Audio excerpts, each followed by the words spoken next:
Bonjour, bienvenue pour cette nouvelle vidéo. Donc elle accompagne tout un article de blog que vous pourrez retrouver dans le descriptif sous cette vidéo YouTube.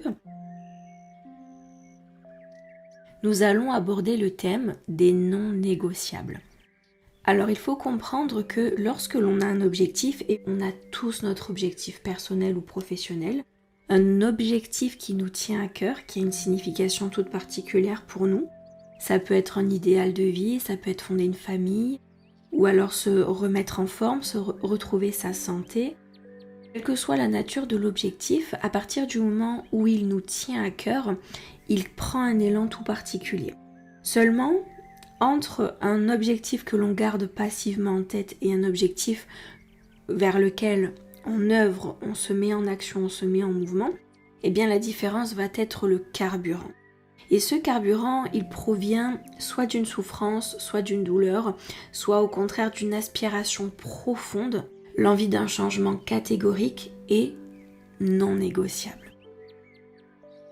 Donc je vous introduis ces fameux non négociables parce que plus vous créez du non négociable autour d'un objectif, plus vite vous allez l'atteindre déjà premièrement, et ensuite le processus sera beaucoup plus fluide. Ok ? L'éparpillement n'aura pas lieu d'être puisque vos non négociables seront clairs et ils permettront d'avoir une direction, un chemin tracé, quel que soit le temps que cela prendra. Il n'y aura pas de fausse route ou de retour en arrière. Pourquoi ? Parce que les non négociables vont quadriller ce cheminement. Donc, première étape, vous allez définir votre objectif.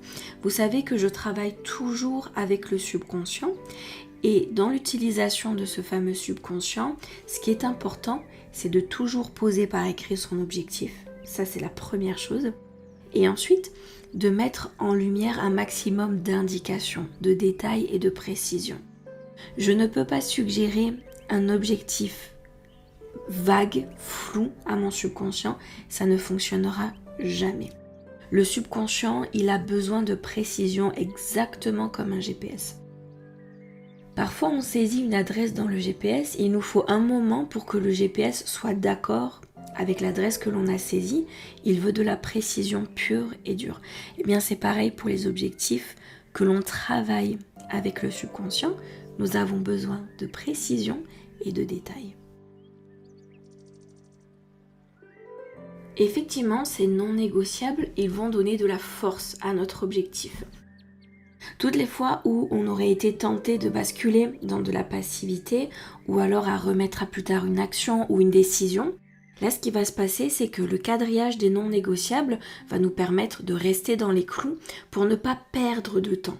Ne pas perdre de vue cet objectif et vraiment le garder, le maintenir dans le mouvement, dans notre priorité. Alors comment définir ce fameux objectif pour qu'il soit clair et qu'il puisse être utilisable avec le subconscient ?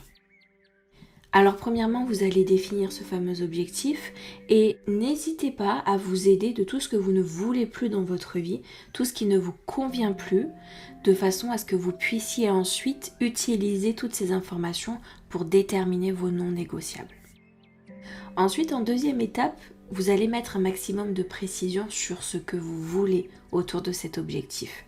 N'hésitez pas à inclure des noms de personnes, à inclure des détails sur votre état émotionnel, sur votre état moral et psychologique. Lorsque vous aurez obtenu cet objectif, n'hésitez pas à vous projeter dans le futur pour ramener un maximum d'informations dans le présent, de façon à ce que votre subconscient puisse puiser toutes ces informations et derrière créer ce qu'il a besoin de créer pour vous aiguiller et vous amener plus facilement à cet objectif.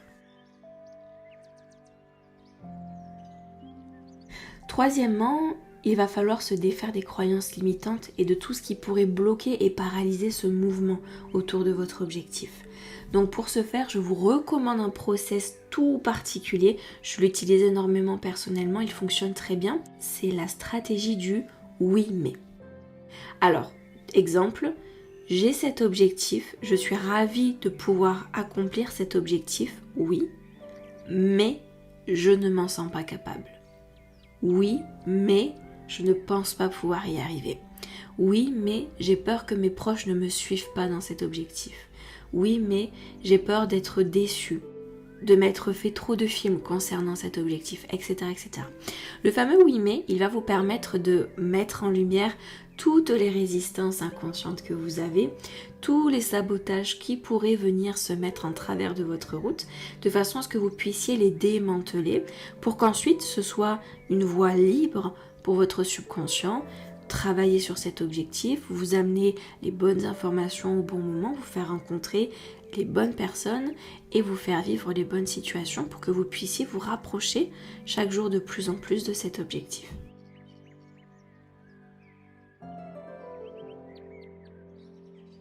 Bien entendu, l'article du blog dédié aux non négociables, vous avez les étapes détaillées pour la détermination de votre objectif avec des exemples pour vous aider à bien démanteler vos croyances limitantes.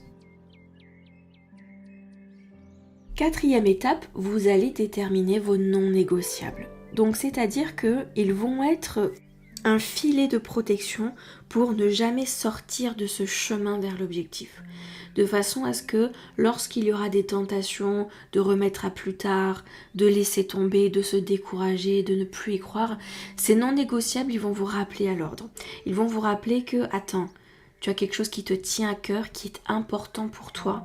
Fais le nécessaire pour au moins t'engager dans le processus. Quel que soit le résultat, au moins vis le processus et mets un maximum de chance de ton côté. Donc ces non négociables, ils sont extrêmement importants. Ils vont permettre de quadriller l'objectif. Ils vont permettre de se mettre des limites. C'est-à-dire que, ok, quand je m'observe 3 jours d'affilée, me morfondre, terminé. Je ne perdure pas dans cette dynamique. Je change. Je fais en sorte de me remettre en mouvement rapidement. Et c'est non négociable. Par exemple.